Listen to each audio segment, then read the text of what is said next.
Now it's my pleasure to turn the call to Nancy Stuebe, Director of Investor Relations. Please proceed. Thank you. Good afternoon, and thank you for joining us for our second quarter 2026 earnings call.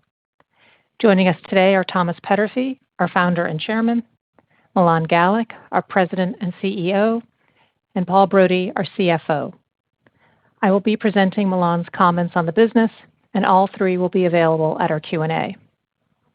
As a reminder, today's call may include forward-looking statements which represent the company's belief regarding future events, which by their nature are not certain and are outside of the company's control. Our actual results and financial condition may differ, possibly materially, from what is indicated in these forward-looking statements. We ask that you refer to the disclaimers in our press release. You should also review a description of risk factors contained in our financial reports filed with the SEC. The S&P 500 was up nearly 15% in the second quarter, as markets rose strongly in April and May on the back of strong tech earnings, while also taking shifting cross-currents in stride, from geopolitical events to inflation fears. While investors stuck with technology in general and saw a boost from tech earnings, semiconductor names appeared to take over from the Magnificent Seven as the market drivers, and were among the more popular names traded on our platform. Our clients tend to embrace volatility and changing market dynamics as they provide opportunities in the market. We continued to set records across key metrics, including commissions, net interest, and total net revenue, as well as total accounts, account adds, client equity, and total client DARTs. Our pre-tax profit margin was 77%, maintaining our position as an industry leader and marking the 7th consecutive quarter with margins above 70%. Strong interest continues from both institutional and individual investors globally in opening and funding accounts. Client engagement remained healthy and growing. Trading activity increased versus last year, with clients taking on more risk through either margin loans or derivatives positions. Even with higher activity levels, with clients investing their funds into the market, 34% growth in new accounts drove client uninvested cash balances higher by 27% year over year to a record $182 billion. With competitive interest rates and a solid balance sheet, IBKR provides an attractive choice for clients to place their idle cash. Client equity rose 40% to $930 billion. We introduced multiple new products and initiatives this quarter. We became the first e-broker to offer trading in Korea, opening access to both the Korea Stock Exchange and to NextTrade, Korea's 12-hour and overnight ATS. Korea's memory chip companies were highly sought after by our clients. In Europe, we directly offered the SpaceX IPO to eligible UK and European retail clients, providing access across multiple countries. We also began offering cryptocurrencies throughout Europe. We have been offering crypto in the UK since 2024. On the AI front, we released IBKR Connector in partnership with Anthropic, OpenAI, and xAI. This integration enables our clients to connect their AI chatbot directly to their IBKR accounts. With Connector, clients can simply tell the AI what they want to accomplish.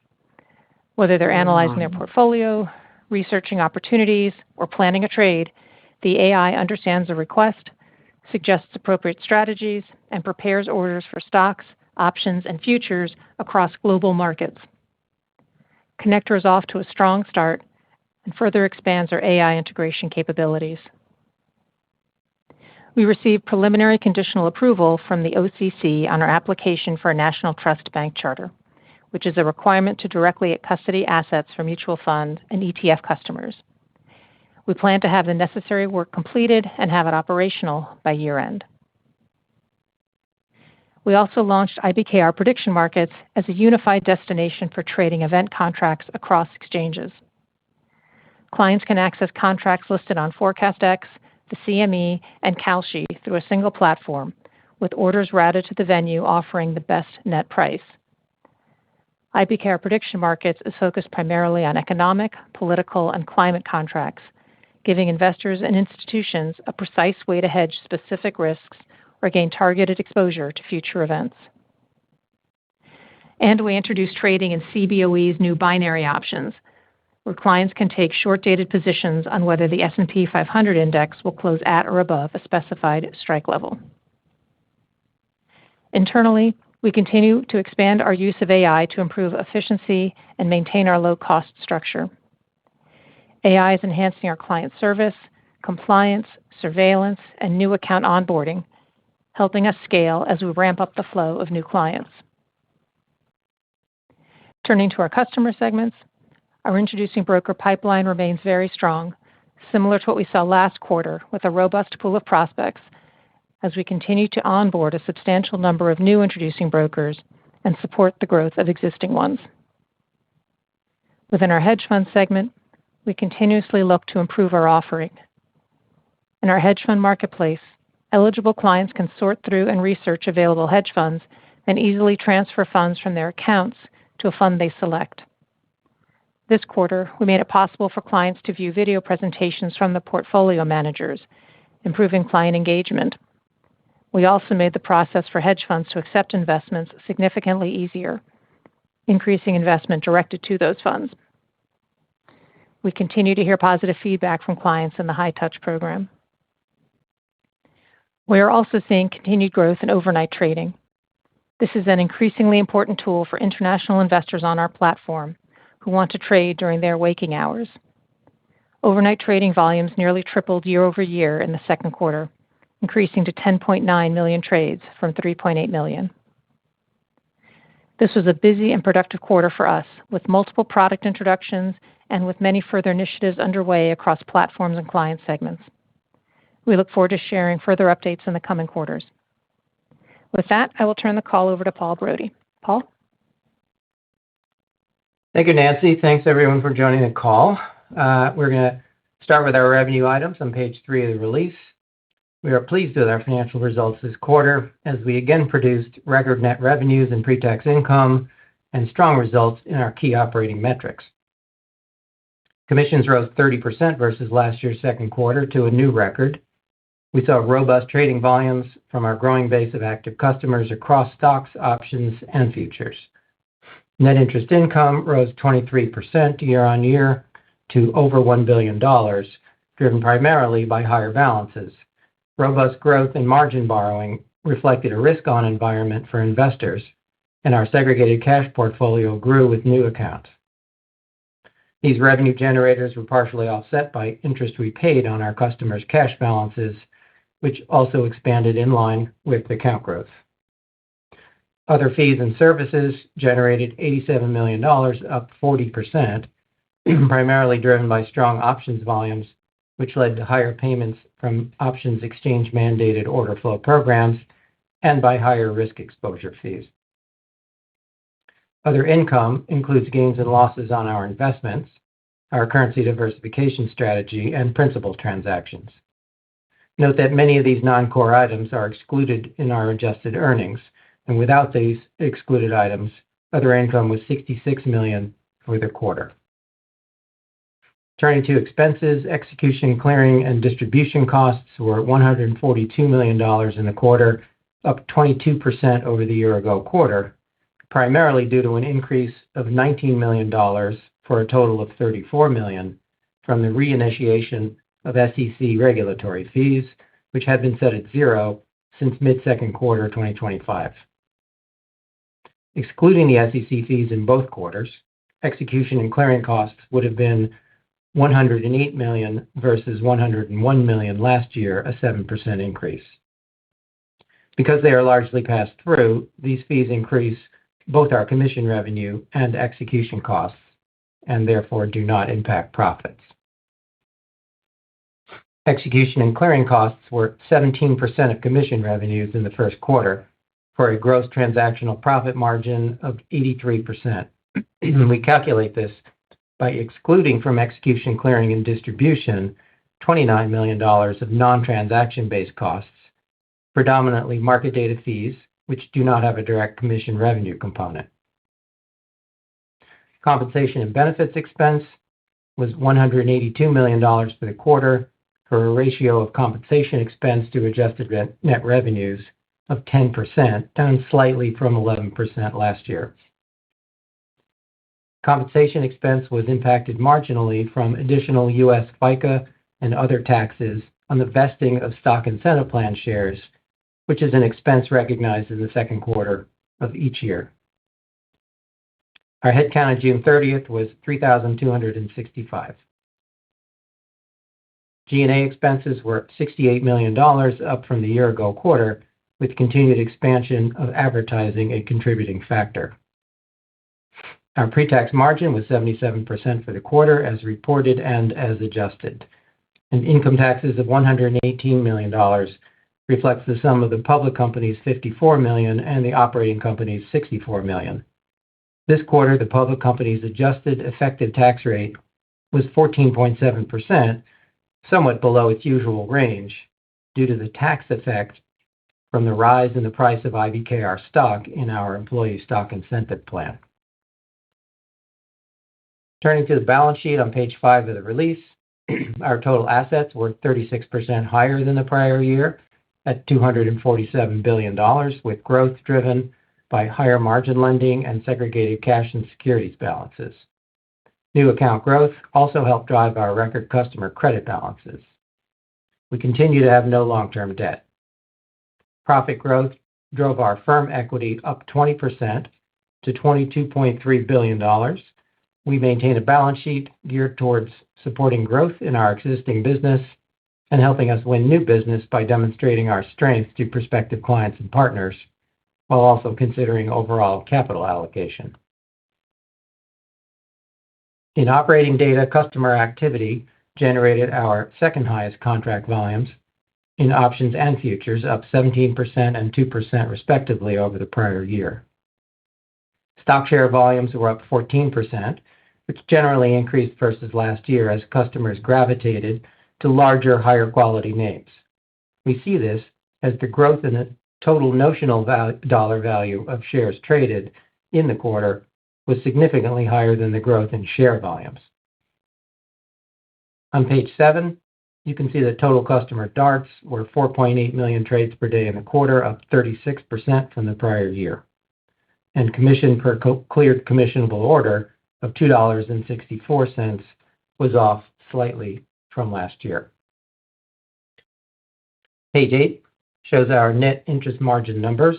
Total GAAP net interest income was just over $1 billion for the quarter, up 23% on the year-ago quarter, and our net interest margin table net interest income was $1.1 billion, up 28%. We include for NIM purposes certain income that is more appropriately considered interest, but that for GAAP purposes is classified as other fees and services or as other income. Our net interest income reflects strong annual increases in balances, as well as increases in a few international benchmark rates. These drove a rise in interest income on margin loans and customer segregated cash, partially offset by higher interest expense on customer cash balances. Central banks in most major markets held their benchmarks constant this quarter. Year on year, the average U.S. Fed funds rate fell 70 basis points, or by 16%. Despite this decline, our margin loan interest was up 39%, and our segregated cash interest was up 7%, both bolstered by higher balances. The average duration of our investment portfolio remained at less than 30 days. During the quarter, the U.S. dollar yield curve finally turned positive in the short to medium term, and we have responded by pushing out our duration a bit, while still maintaining a relatively tight maturity match between our assets and liabilities. Reported securities lending net interest was behind last year's result, though both quarters had a few very popular hard-to-borrow names. In an all-encompassing view of securities lending that paints a different picture, a portion of what we earn from securities lending is classified as interest on segregated cash. We estimate that if the additional interest earned and paid on cash collateral were included under securities borrowed and loaned, then the net revenue related to securities lending would have been $343 million this quarter, up 37% over the prior year quarter. Fully rate-sensitive customer balances ended the current quarter at $28.4 billion versus $22.8 billion in the year-ago quarter. Now, for our estimates of the impact of changes in rates, given some uncertainty over the direction of U.S. interest rates and the inconsistent actions of central banks around the world, we look at the potential effects of rate moves in either direction. We estimate the effect of a 25 basis point increase in the benchmark Fed funds rate to be an $81 million increase in annual net interest income. Similarly, a 25 basis point reduction in Fed funds would decrease annual net interest income by the same amount. Note that our starting point for this estimate is June 30th, with the Fed funds effective rate at 3.64% and balances as of that date. Any growth in our balance sheet and interest-earning assets would increase these impacts. About a third of our customer interest-sensitive balances is not in U.S. dollars, so estimates of a U.S. rate change exclude those currencies. We estimate the effect of a 25 basis point increase or decrease in all of the relevant non-USD benchmark rates would increase or decrease annual net interest income respectively by $38 million. In conclusion, we reached the midpoint of the year with another financially strong quarter, reflecting our continued ability to grow our customer base and deliver on our core value proposition to customers while simultaneously scaling the business. Our business strategy continues to be effective, automating as much of the brokerage business as possible, continuously improving while expanding through new product introductions what we offer while minimizing what we charge. And with that, we will now open it up for some questions. Thank you so much. And as a reminder, to ask a question, simply press *11 on your telephone and wait for your name to be announced.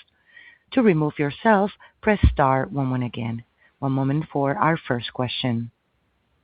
It comes from Steven Chubak with Wolfe Research. Please proceed. Hi, good afternoon, and thanks so much for taking my questions. So first, I had a question on the marketing strategy. You've significantly increased the level of marketing spend in recent quarters. You also hired a new CMO, I believe, less than a year ago. That investment has coincided with a meaningful acceleration of account growth, well above the 20% normalized level that you've spoken to previously. And was hoping you could speak to how the marketing strategy has evolved in recent quarters, whether you're seeing a higher return on marketing spend, which should support a structurally higher account growth versus that 20% normalized level that you've spoken to in the past.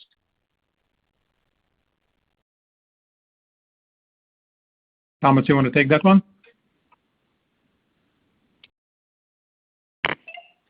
Well,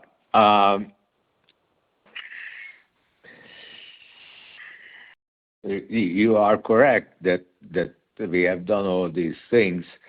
I do not think that the marketing yield has in fact been higher than it was before. It is roughly the same. In other words, we increased expenses and we had a corresponding increasing yield, but not more than proportionally higher.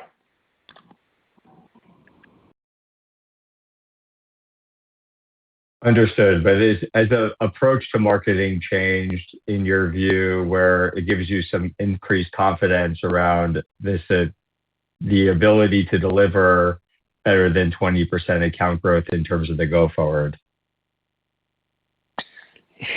Yes, but we don't like to promise. It was only once when I said that we will grow at 30%, and immediately the growth rate went down to 20, and then everybody said 20, 20, 20, and ever since that time we have been over 30. Fair enough. I appreciate the desire not necessarily to overpromise. If I could just squeeze in one more on margin balances. The growth has really been extraordinary over the last few quarters in particular, frankly, over the last couple of years. And at the same time, Thomas, I know that you've mentioned in the past that you don't necessarily like when margin loans grow too quickly. and was hoping to get your perspective on whether this level of margin balance growth reflects healthy levels of client activity that appears more durable, or if there are any indications of outsized risk taking on the platform that might give you pause. Well, we are very cognizant of client risk on margins, and we're continuously monitoring it, and we feel comfortable with the current levels. Very helpful color. Thanks so much for taking my questions. Our next question comes from James Yarrow with Goldman Sachs. Please proceed. Good afternoon, and thanks for taking the question. I was hoping you might be able to update us just on your excess capital position today. I know you most recently, I believe, talked about $8 billion of excess capital, but that was a few months ago.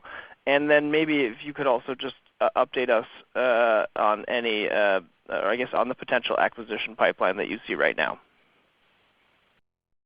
The total excess at this point, if we subtract the various buffers that we have in place, is around $10.3 billion. So it increased by approximately $1.1 billion from the last quarter. Nothing new to report about the acquisitions other than the number of emails we receive on a weekly basis with potential acquisition targets from the various investment banks has dramatically increased. There is a lot offered, but nothing so far stood out as worthy pursuing it. That is really not to say that we do not look at them. Thanks, Milan. That's really helpful. Just a quick follow-up on a slightly different topic, but I was hoping that you might be able to just provide your thoughts on the Chinese regulatory actions related to Chinese mainland brokerage accounts, and I guess the impacts on your business, if there are any, and whether you see any risks to the Hong Kong business.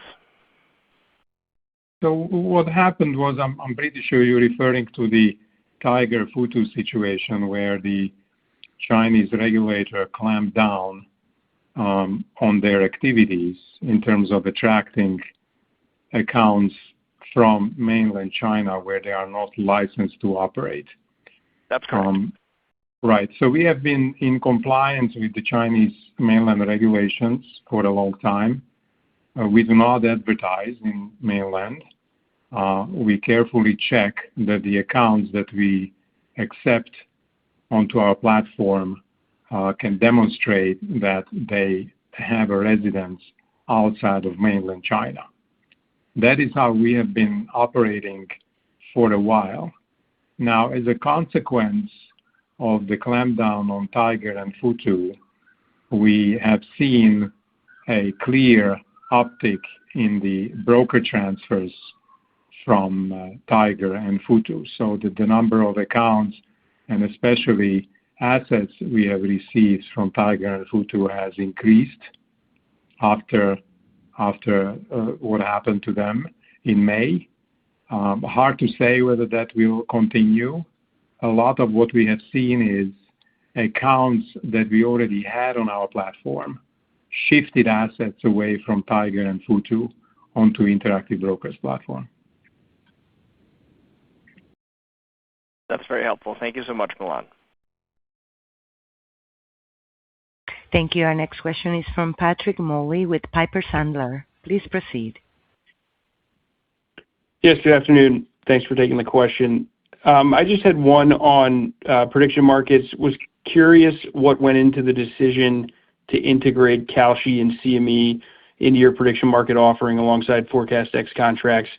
And, what are you seeing so far in terms of any tailwind is provided to volumes or client adoption? Thanks.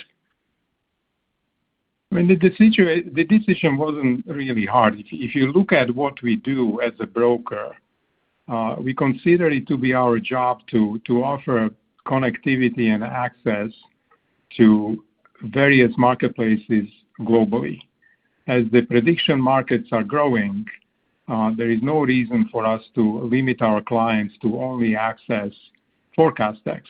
Kalshi is obviously a significant player in the area. So that is what drove the decision. We wanted to increase the access for our clients. As a result, increase the available liquidity that they can access, which makes it easier for us to attract institutions to come to us to connect and access the prediction markets through us. One thing did not change, and that is we still do not offer sports. We still do not offer entertainment contracts. We continue to focus on contracts on events that have a potential to affect our clients' portfolios. Great. Thanks for that. And then as a follow-up, you've added 1.3 million new accounts over the last year, but DARTs per account and commission per order are both flat. So could you help us get a better sense for why you haven't seen dilution in either of those metrics as you've scaled? Are the new cohorts really as active as the existing base, or could the strong environment be providing an offset there? Thanks. I think what we see is partially due to the strong environment. The DARTs have been increasing. This has been a volatile time period, somewhat helped by the SpaceX IPO. There is a lot of interest in investing. I think that's partially what you see. Sometimes we onboard bigger hedge funds onto our platform that trade a lot. Sometimes the account growth comes from introducing brokers that bring smaller accounts. So there is some amount of fluctuation in this. Okay, that's it for me. Thank you. Thank you. Our next question is from Ben Budish with Barclays. Please proceed. Hi, good evening, and thank you for taking the question.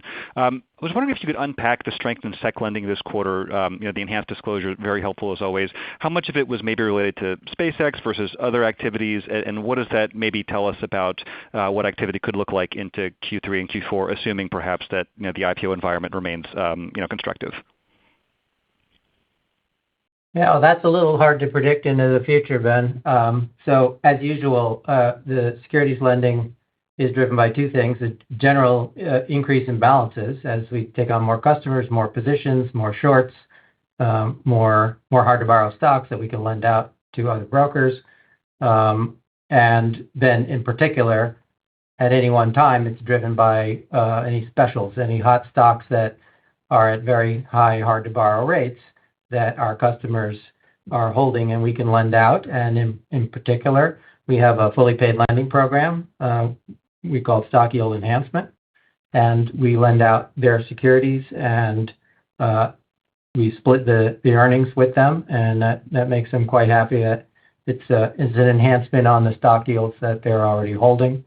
But those come and go. Our job is to build out our systems and our teams to take full advantage when those show up, and we're seeing a lot of success in doing that. Okay, makes sense. Maybe one follow-up on the prediction markets question. I'm curious about ForecastX in particular. When we look at the volumes, it looks like they're pretty concentrated in a couple of specific temperature contracts.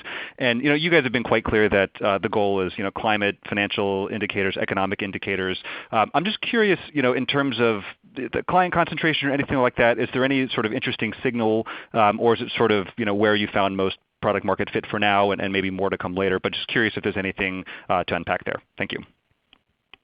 Well, we are going to continue to concentrate on weather-related contracts, and we are now bringing in potential hurricane landfalls and hope to expand in that area, and that also implies insurance risk. All right. Thank you very much. Thank you. Our next question is from Daniel Fannon with Jefferies. Please proceed. Great, thanks. So was hoping to just get a little bit more context around the account growth in the quarter, and even I guess year to date. It's been, as we've already said, quite strong, but the regions maybe that are generating the bulk of the growth, if Korea was maybe an outsized contributor here, given the opening up of that market in the second quarter, or just any other context would be helpful. It's very simple. We are growing everywhere globally, all the regions, all the account types, whether it's financial advisor, introducing brokers, direct accounts. we are pleased with our growth across the board. It's that simple. Okay. And then you did mention in your prepared remarks that the backlog for introducing brokers is, still quite strong. I guess a little bit of context there. Also, just trying to get maybe the size and scope of those, versus previous periods. Is it similar in terms of the size of the potential partners that are coming on, and maybe how those discussions have been evolving, and if there's anything different? This quarter it's probably the fourth or fifth straight quarter in which we had a double-digit number of integrations going online.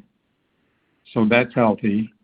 The pipeline continues to be healthy. We have more integrations in progress than we had in the previous quarter.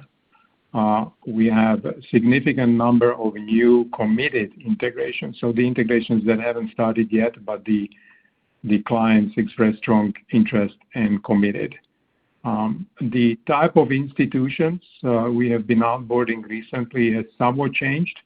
We still see some startups, some new firms, but more and more we see firms with existing business that look to expand their offering, whether it's crypto or CFD providers that decided to offer their clients listed stocks, or retail brokers looking to expand from a single offering, for example, U.S. stocks, into a significantly broader one that would cover other asset classes, other regions, or financial institutions that already have some type of an investment offering and decided to onboard instead with Interactive Brokers, either to cut their costs or to benefit from the broad product offering we can offer them. So very healthy pipeline. Great. Thank you. Thank you. Our next question is from Brennan Hawken with BMO. Please proceed. Good afternoon. Thanks for taking my questions. Was curious if you could parse out, if possible, what the impact that you saw from the opening of trading in Korea here recently. And how should we think about margin calls that we've heard about impacting that market? As I understand, you don't offer trading to residents in Korea, so that might insulate you to some degree from that, but just curious if you could parse that out for us. Thanks.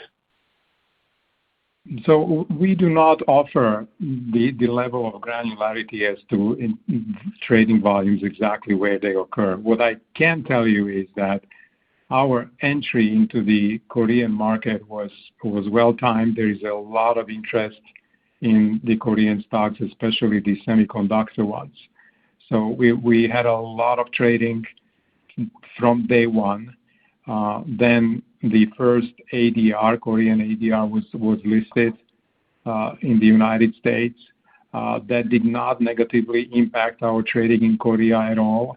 So when I looked at the trading activity week over week, it has just been a line that goes straight up, and the ADR trading just added to that. So very strong start. Excellent. Thanks for that color. For my follow-up, you now have launched agentic AI capabilities. So I'm curious what the early read is on the impact of those tools on volumes and engagement.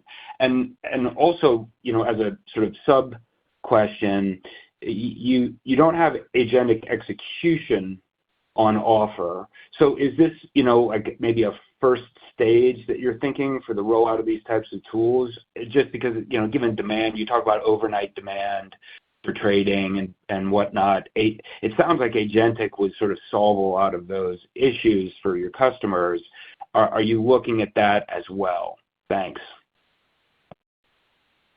So you may recall from our press releases that we are integrated.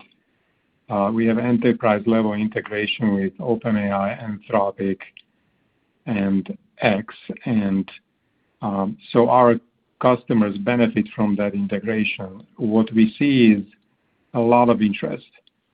Surprisingly to us, we saw a lot of clients connecting their AI chatbots to their IBKR accounts before we even made any public announcements.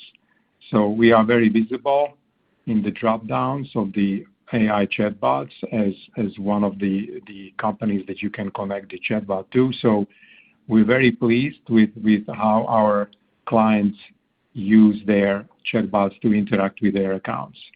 Now, as to what is it that they can do through the chatbots, we allow them to access their account data, ask questions about it.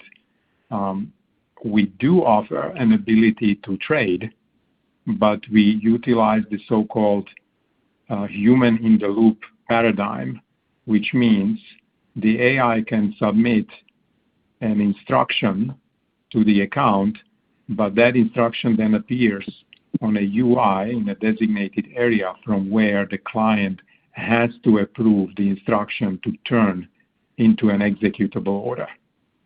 And there is an ever-growing number of our clients that use that ability. Now, I'm going to give you a little more about this. I'm going to go for a little longer, if you don't mind.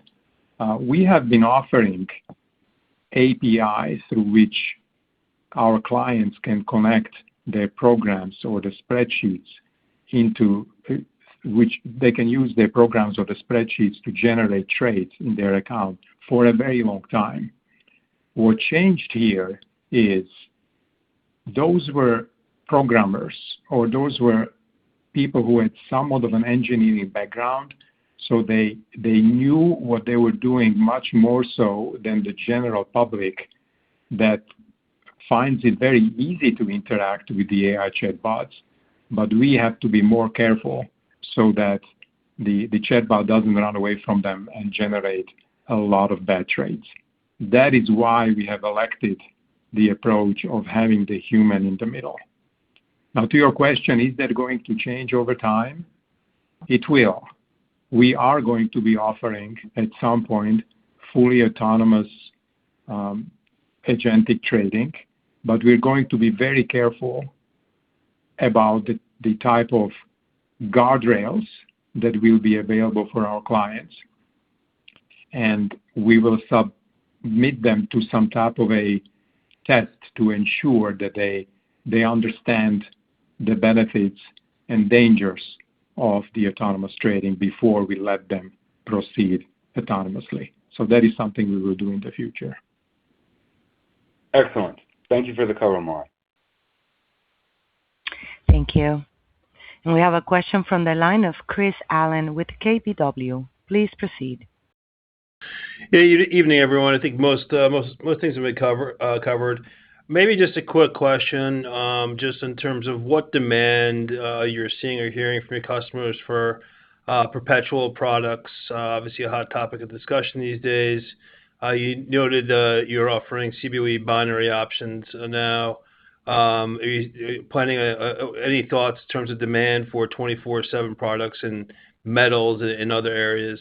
Any color on that front would be helpful. In terms of the perpetual futures, it is less of a demand that we hear from our clients than our willingness to offer trading instruments where we see volume and public interest in general. That is why not long ago we decided to offer cryptocurrency perpetuals that are offered by Coinbase. You may remember that it's difficult to short cryptocurrencies. It's difficult to trade cryptocurrencies on margin. And those are the two problems that the perpetual futures solve. You can short them, you can trade on leverage. So that is why we decided to offer them. And we see that as far as the crypto segment is concerned, roughly 1/3 of the trading that we see is now coming from these perpetuals. As more exchanges will be adding them, we will be providing access for our clients to more interesting ones. Thanks. That's it for me. Thank you so much. And this concludes our Q&A session. I will pass it back to Nancy Stuebe for closing comments. Thank you, everyone, for participating today. As a reminder, this call will be available for replay on our website, and we will be posting a clean version of the transcript on our site tomorrow. Thanks again, and we look forward to talking to you next quarter end. This concludes our conference. Thank you for participating, and you may now disconnect.